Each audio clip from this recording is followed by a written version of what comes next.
So in this video we are going to study about classification of the proteins based on structure and composition. In the previous video we have completed about what are the four different levels of the proteins structures. So now we will see how we can classify the proteins on the basis of structure and composition. Here the proteins can be classified into two groups based on the structure and chemical composition. They were simple proteins and conjugated proteins.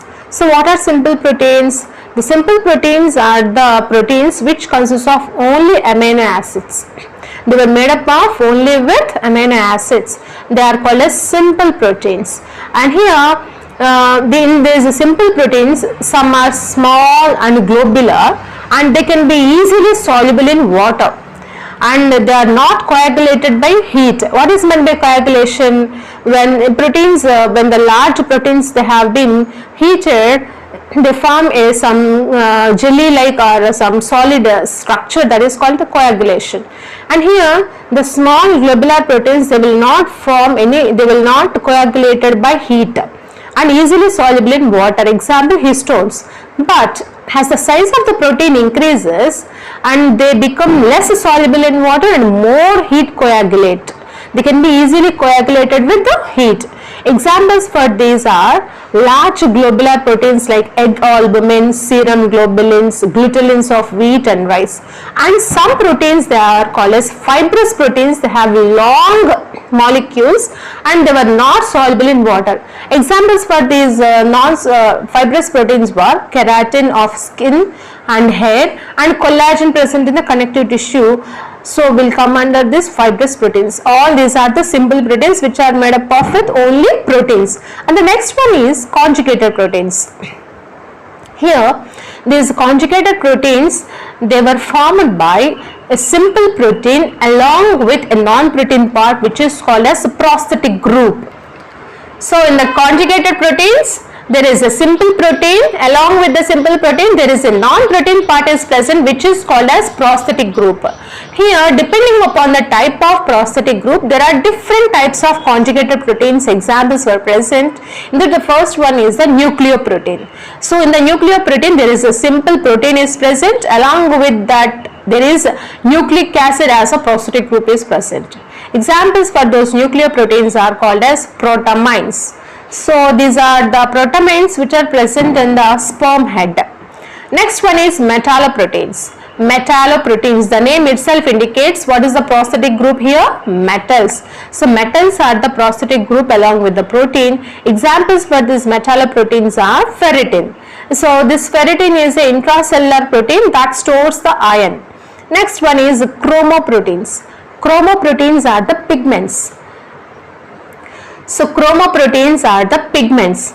So examples for here, the prosthetic group is pigment. Examples for this is cytochromes. Here the cytochromes are also called as cellular pigments or respiratory pigments which are involved in the electron transport chain, which are present in the inner mitochondria membrane or the cristae. And the next one is phosphoproteins. Here the prosthetic group is phosphoric acid. So phosphoric acid is the prosthetic group. Examples for this phosphoproteins is the casein of milk.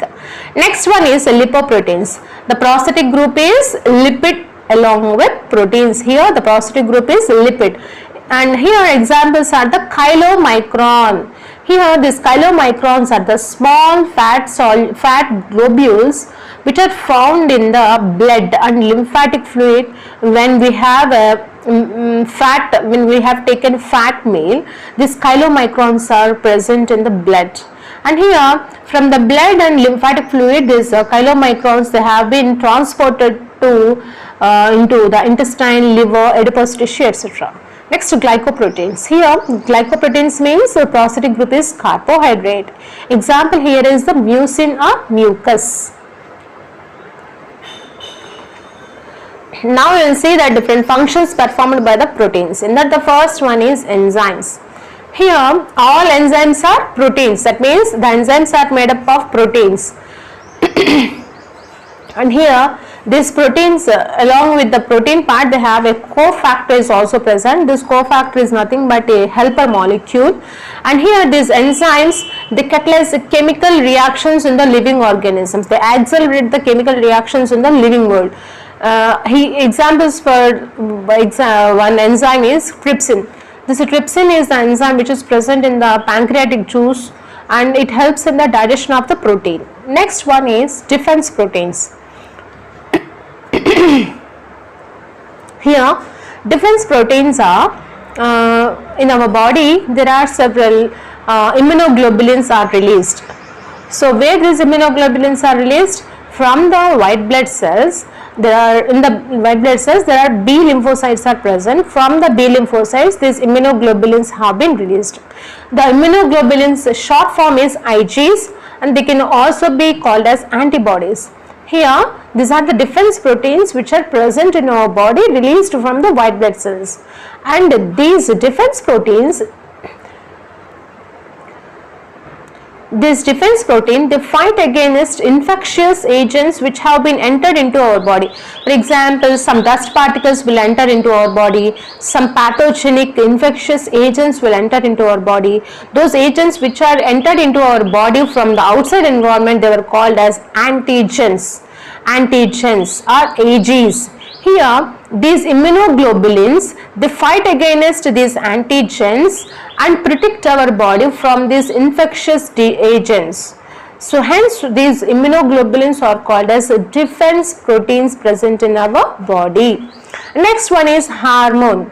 Examples for the hormones are the insulin. These insulins are produced from in the pancreas. There is islets of Langerhans are present. From those Langerhans, beta cells are present. In that beta cells, the insulin hormone will be released, and this insulin hormone that helps in the sugar metabolism, that control the blood sugar levels. And here if there is a deficiency of insulin, that causes a disease called as diabetes mellitus. Next one is receptors. Here on the cell membrane, external surface of that cell membrane, there are several receptor proteins are present which will bind to some small molecules like hormones, etc. And there are some receptor proteins also present on the sense organs to carry the sensory information like smell, taste, etc. So these are also the proteins, the receptors also the proteins. Next function is collagen. So we already know that what is the collagen? It is the most abundant protein in the animal world, and here this collagen, it is the main protein present in the connective tissue, and not only that, it is a main component of the cartilage, ligaments, tendons, blood, bone and teeth, etc.